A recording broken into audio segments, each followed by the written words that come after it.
Hello friends, मैं commenter AK Singh और आज की बहुत बड़ी खुशखबरी यानी कि यूपी की वैकेंसी आ चुकी है। यूपी PGT की वैकेंसी आ चुकी है। यूपी TGT PGT की दोनों की वैकेंसी आ चुकी हैं। तो आप क्या जो समय का इंतज़ार था यानी कि इंतज़ार की घड़ी अब ख़त्म हो चुकी है।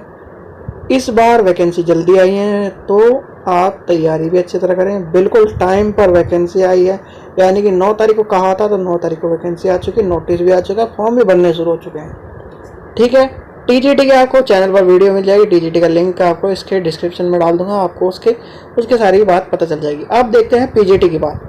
PGT में मैंने यही बताया, TGT में भी आपको कि जिस बहुत से यूट्यूबर ने, न्यूज़पेपर वालों ने, सब ने मिथ फैला रखा है कि वैकेंसी इतनी नहीं है, ज़्यादा है। चलो मान भी ले ज़्यादा है, वैकेंसी बहुत ज़्यादा है। मैं इस चीज़ से डिसएग्री नहीं करता क्योंकि वैकेंसी बहुत ज़्यादा होती हैं। अब आप मान लीजिए कोई एज ए टीचर TGT लग कर जाता है, सीधे सीधे ये बात चलते हैं। अभी तो हम बिना नौकरी के हैं, फिर हम TGT बनकर जाएंगे। तो अगर आपके पास एज अच्छे सब्जेक्टों से यानी कि पॉलिटिकल में आपके इंटरनल स्कूल में वैकेंसी निकली तो इंटरनली आपको प्रमोशन देना है या नहीं देना, आपको प्रमोशन चाहिए या नहीं चाहिए।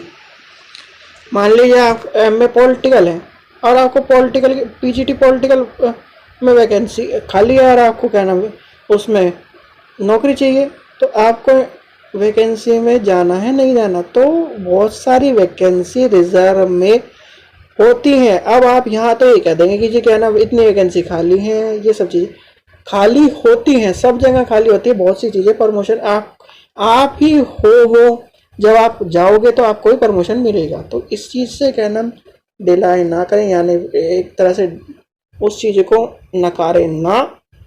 पहले आप तैयारी करें। जो वैकेंसी आई है बहुत से ने सबने ये कह रखा है यूट्यूब पर कि या फिर न्यूज़पेपर में कि वैकेंसी ज़्यादा है, कम आई है वैकेंसी। पहले बच्चों फॉर्म भरो, फॉर्म भरने के बाद आप एग्ज़ाम की तैयारी करो। ये लड़ाई की वैकेंसी ज़्यादा है, हम बाद में भी लड़ सकते हैं।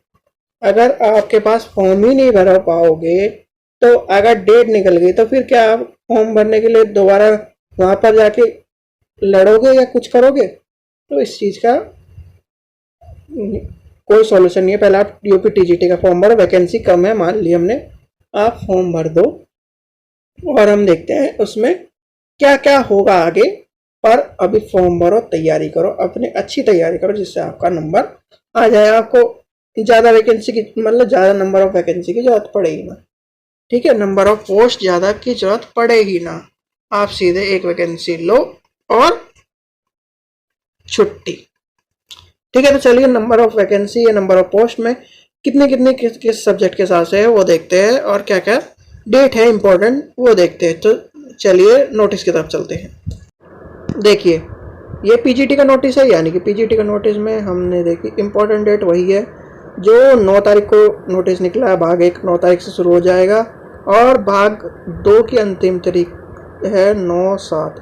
यानी कि अब मैंने इतने दिन लेट वीडियो इसलिए बनाई है क्योंकि चलो मान लिया क्या ना नोटिस कम वैकेंसी का निकला, 4-5 दिन बाद अच्छी वैकेंसी यानी कि वैकेंसी ज़्यादा कभी निकल जाता, इसलिए मैं थोड़ा वेट कर रहा था। ठीक है, तो बालक बालिका में स्थान में कितनी वैकेंसी है? 264 दे रखी है इसमें, हम आगे देख लेंगे।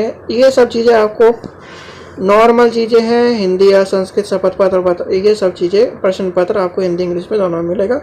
ठीक है, हिंदी वाला कल हिंदी में मिलेगा, संस्कृत वाला संस्कृत में और इंग्लिश वाला इंग्लिश में मिलेगा। लिखित परीक्षाएं होंगी। ठीक है, 9/7 आखिरी तारीख है, उसके बाद कोई फॉर्म नहीं भरा जाएगा।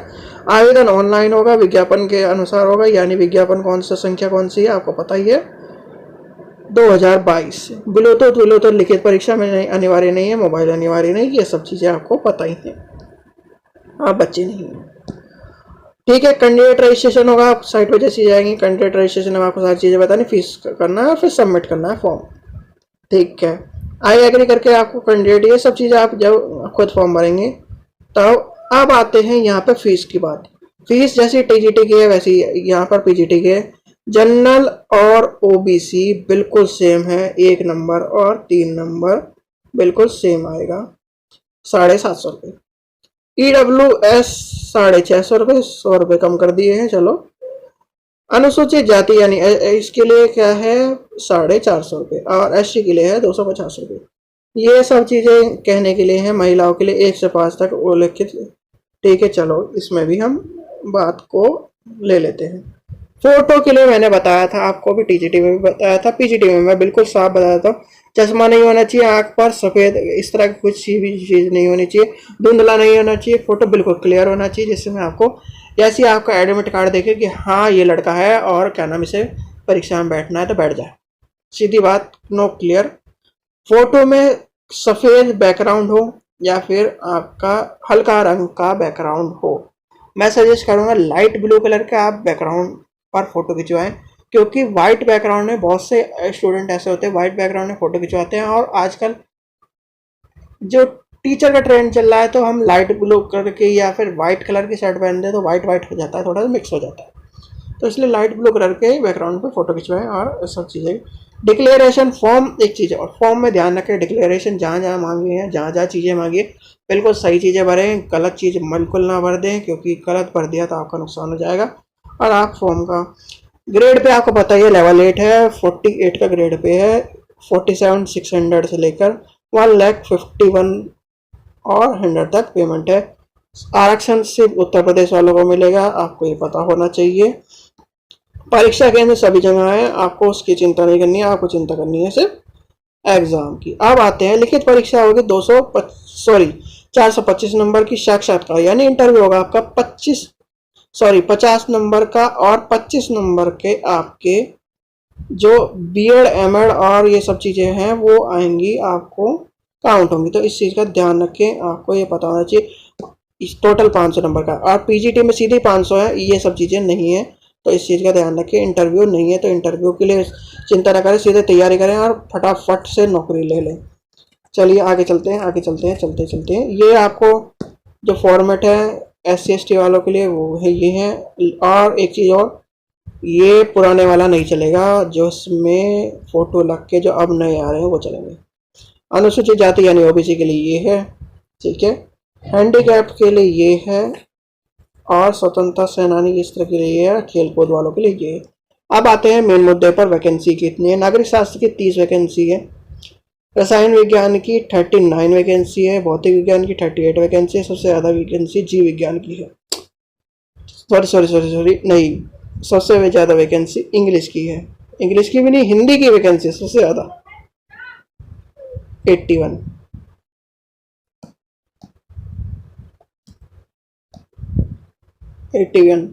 ठीक है, तो यहाँ तक चलते हैं। नागरिक शास्त्र 30, रसायन की 39, भौतिक की इतनी, जीव विज्ञान की 47, भूगोल की 51, गणित की 22, इंग्लिश की 62, समाजशास्त्र की 22, 22, अर्थशास्त्र की 54, इतिहास की 14। इतिहास वाले तो पता नहीं क्या कर दिया इस बार, तो बालक वर्ग में कुछ समझ में ही नहीं आया क्या करा। हिंदी में क्या नाम 53 वैकेंसी है, कृषि में 12 वैकेंसी है, शिक्षा शास्त्र 8 वैकेंसी है, वो भी जनरल में, और ST की मिलाकर टोटल 8 वैकेंसी है। मनोविज्ञान 7, संस्कृत में 40, कला में इतनी, कला में 8, और वाणिज्य में 14 वैकेंसी। बालिका वर्ग में तो बिल्कुल ही एक तरह से खेल दिया इन्होंने, क्योंकि खेल खेलने का एक रीज़न ये भी है, क्योंकि जब आप देखेंगे BEd MAd में या फिर हायर क्लास में, हायर क्लास में छोड़ दीजिए, हम BEd MAd की बात लेके चलते हैं। BEd MAd में आप अपनी क्लास में भी देखेंगे, अगर 200 का बैच है तो 200 में से आपको 70% लड़कियां मिलेंगी, तो इसलिए लड़कियां वैकेंसी ज़्यादा लेती हैं, यानी कि नंबर ऑफ गर्ल्स की वैकेंसी ज़्यादा कंज्यूम होती है, तो यहाँ पर भी आपको देखने के लिए कम मिलेगी। तो 5 वैकेंसी नागरिक शास्त्र में, 2 भौतिक में, जीव विज्ञान में 3, भूगोल में तो 1 ही है, वो भी जनरल की, ठीक है। इंग्लिश में 14 वैकेंसी है, रसायन सॉरी, समाजशास्त्र में 2, अर्थशास्त्र में 6, 6 के बाद इतिहास में 7, हिंदी में 4 वैकेंसी है। देखिए बहुत अच्छा बात हुई है। इंग्लिश में 14 और हिंदी में, और ऊपर देखे तो ऊपर की क्या था, ऊपर हिंदी में 81 वैकेंसी थी। तो गर्ल्स, एक चीज आपको फायदा होगा, आप यहाँ पर सीधे सीधे जहाँ आपको लगे कि क्या नाम वैकेंसी यहाँ है ही नहीं, तो आप सीधे यहाँ से उठाओ और यहाँ पर फॉर्म भर दो,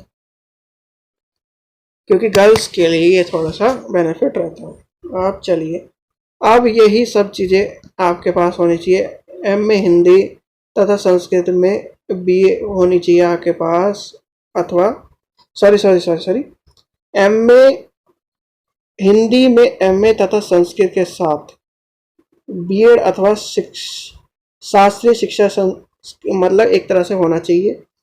ये सब चीज़ें होनी चाहिए आपके पास। ये अतिरिक्त वाली चीज़ें हैं, इनको ध्यान में रखें।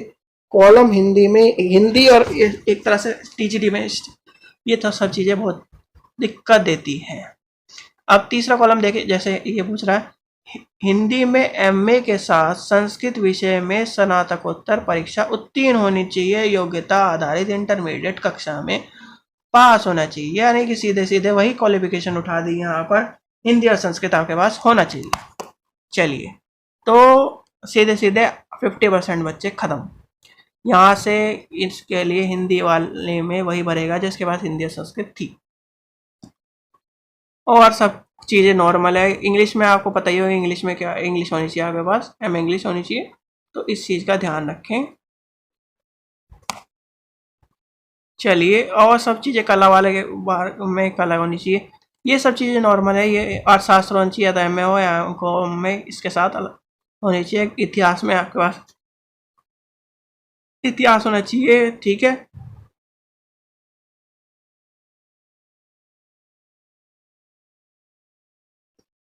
तो ये सब चीज़ें आपको ध्यान में रखकर चलनी पड़ेगी। अब आता है एक चीज़, ये आता है एजुकेशन वालों में। शिक्षा शास्त्र विषय में स्नातकोत्तर, एमएड में एमएड बीएड होना चाहिए, या फिर एलटी या बीएड टी या फिर बीएड होना चाहिए। तो इन सब चीज़ों का ध्यान में रखकर नोटिस आप देखें, और ये सब चीज़ें काम की नहीं, यहाँ तक हमारा नोटिस काम का है। तो इस चीज़ को ध्यान में रखकर हम इस चीज़ को, अब आपको बस फॉर्म भरना है, तैयारी करो, फॉर्म भरो और अपनी नौकरी ले लो। क्योंकि नौकरी लेना आज के टाइम पे जिस तरह से एक होड़ चली जा रही है और बेरोजगारी बढ़ती जा रही है, तो नौकरी भी लेना आने वाले टाइम में दिक्कत हो जाएगी। आप तैयारी करें और नौकरी ले लें। तो आशा करता हूँ आपको वीडियो पसंद आएगी। वीडियो पसंद आई तो लाइक करें, शेयर करें, चैनल को सब्सक्राइब करें। Thank you.